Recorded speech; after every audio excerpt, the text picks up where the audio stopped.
नमस्कार मित्रों, आज की इस पावन कथा में आपका हार्दिक स्वागत है। कृपया मन को शांत करें और इस दिव्य कहानी को पूरे विश्वास के साथ सुनें। ओम श्री महालक्ष्म्यै नमः। जो देवी त्रिभुवन की पालन करता है, समस्त ऐश्वर्य, सौभाग्य, शांति और करुणा की अधिष्ठात्री है, उन श्री महालक्ष्मी को सादर प्रणाम।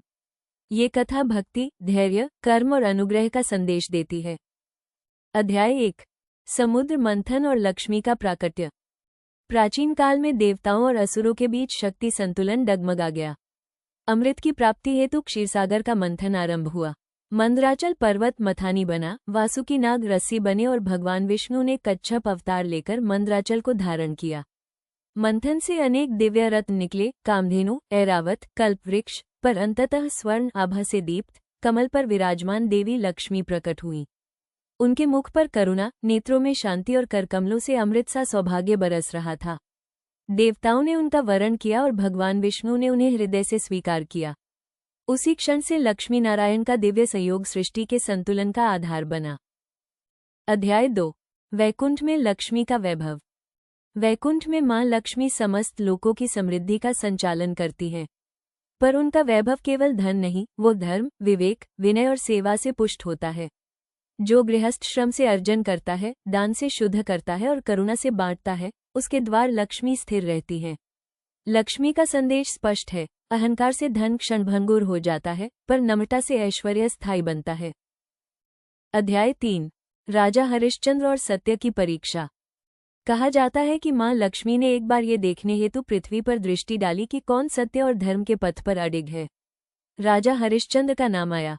उन्होंने कठिन परीक्षाएं दी, राज्य त्याग, परिवार वियोग, पर सत्य न छोड़ा। अंततः मां लक्ष्मी ने उन्हें दर्शन देकर कहा, सत्य ही सबसे बड़ा धन है। उसी क्षण हरिश्चंद्र के जीवन में पुनः वैभव लौटा, क्योंकि सत्य से अर्जित सौभाग्य ही स्थायी होता है। अध्याय 4। दीन ब्राह्मण और दीपक की कथा। एक निर्धन ब्राह्मण प्रतिदिन सायंकाल एक दीप जलाकर मां लक्ष्मी की आराधना करता। उसके पास दान को कुछ न था, केवल श्रद्धा थी। एक दिन मां लक्ष्मी ने वेश बदलकर उसके द्वार आशीर्वाद दिया। कुछ ही समय में ब्राह्मण का जीवन बदला, पर उसने विनय न छोड़ी।